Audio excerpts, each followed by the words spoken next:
This is Analia Raven here at In the Mist by Analia.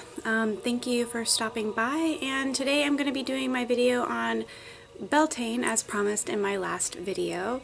So here we are. I do have some notes here so I don't lose track. I tend to get a little spacey every now and then. So hold on, I have some music going on, so let me turn that down a little bit. Anyway, so basically I wanted to talk about my Beltane of 2017 because I promised I'd share that with you. It's been very different from my usual practices. I've been focusing on myself as a goddess woman and just really focusing on my own sort of power as a woman. And because usually when Beltane comes around, I look at the traditional, it's a festival of fertility. It's a festival that celebrates nature's explosive reproductions, usually around April 30th to May 2nd. And for me, it didn't really sit right to celebrate it that way in the first place because I always thought that the Beltane season lasted longer than that, from like Ostara and then summer solstice, like the whole span between those two Sabbats is considered Beltane for me personally. So that's why the video is a bit late, because it's not late for me, it's kind of like in the middle. And excuse me. And this season, like I said, I've been focusing on myself and my power as a woman, and also with my circle, Reformed Congregation of the Goddess Roots, we were discussing what are we going to do for Beltane, because we had no idea of what to do for Beltane. This is our first circle, first space for women in here in southern Indiana. I came from the Reformed Congregation of the Goddess Crossroads from Indianapolis, and I wanted to make one for southern Indiana as well. So it's our first year as a circle, and so we were like, oh my gosh, what are we going to do for Beltane? We have no idea. And we ended up discussing what we thought Beltane was about, and there's this idea that floated around that said, well, it's usually about celebrating the masculine and the feminine energies, and which is, the god and goddess marrying and coming together in a very sensual way. And so we asked the question, like, well, everything has masculine and feminine energies.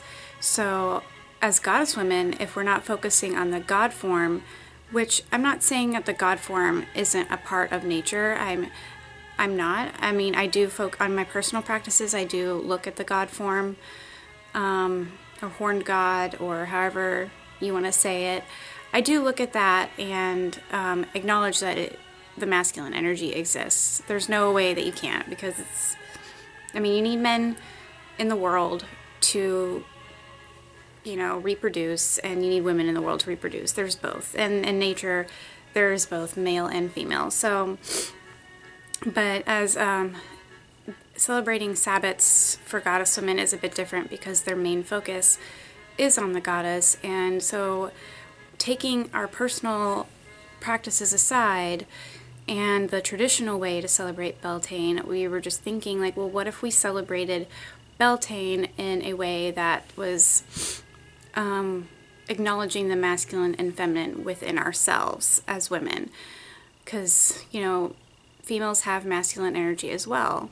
They do. I fully agree with that. At first I was kind of like, well, what's masculine and what's feminine? Those are just terms. Those are just labels for me. And then I really started thinking about it, because we didn't end up doing a ritual. We just had a discussion. And so I'm still in the midst of my Beltane season, so I'm still kind of like coming up with thoughts on that topic, the masculine energy within myself, and what's feminine for me and what's masculine for me.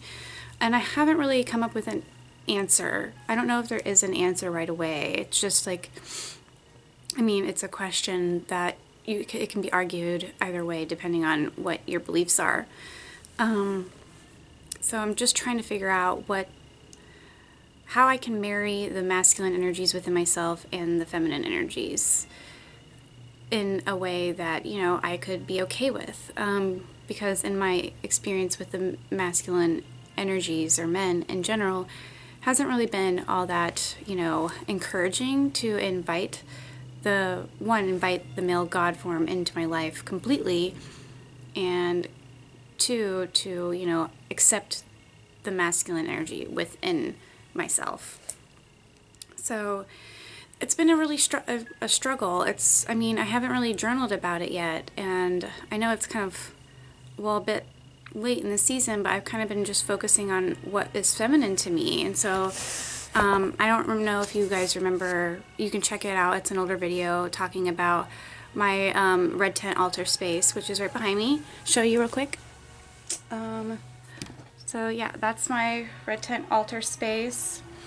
Very women-centered, very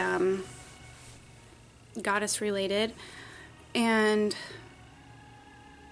what was I always do this. I always forget what I'm saying. It just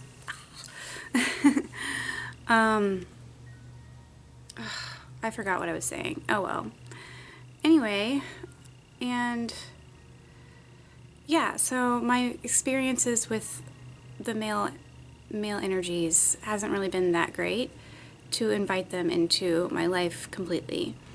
So I'm still struggling to find a complete union between the two within myself, accepting that there is masculine energy within me. I mean, I'm not going to be like, there's no masculine energy, because I know that there is. It's just, it's hard to accept for me at first. So I'm still working on that, and maybe next Beltane, or maybe during the summer solstice when the goddess and god energy is at its highest peak, and you can really feel that sun. I will have a better understanding of what that means to me. So, yep, Beltane for me this season was very internal. A lot of thoughts on that, a lot of thoughts on the masculine and feminine energy within myself, and how to have a balance of the two.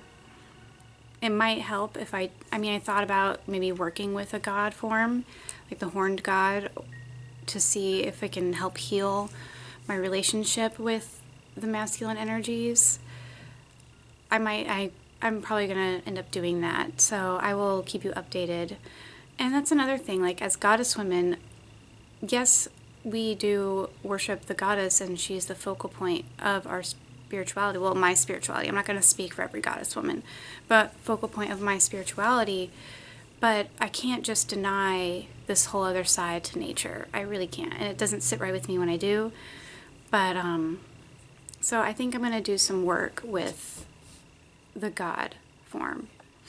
Hold on, sorry. And so to see if I can just, you know, heal my, I don't know if I want to say father wound or, you know, male wound. See if I can heal that within myself to move on, because I've been carrying that a lot with me, and that's what I've realized by doing this internal Beltane season work. And I think that's about it on the Beltane topic. Just, you know, trying to work through my own self, getting to know myself as a witch and a practitioner. I feel that's very important to understand who you are and what your weaknesses are, what your strengths are, and how to move past your weaknesses or accept them as part of you. And definitely the masculine energy, I'm not going to say it's a weakness, I'm just going to say it's a hindrance to me, because I shouldn't be afraid of that, and I shouldn't deny that, because I know it's a part of me and a part of everything. Witchcraft base or pagan base or even mundane base, it's a part of everything. It's not going away. It's not. And that's what my Beltane has been about this season. Another Beltane festival that I'm looking forward to this year, which I hope you guys will be joining me. I will be taking my camera and asking the goddess women that I'm going to if I can film my experiences. It's called the Priestess Gathering, and I will be seeing some ordinations. I'll be going to a few workshops to learn about other priestesses' work and other goddess women's work and what their experiences are. And just, it'll be out in Wisconsin, so I'll be traveling there, and hopefully I'll take you guys along and vlog my experiences with that. So this is a short video. I just wanted to touch base with you guys, and I'll see you guys in my next video, which hopefully will be in Wisconsin. And thank you for stopping by at In the Mist by Analia. Analia Raven here. Don't forget to like and subscribe or comment down below. And I will talk to you later, lovelies.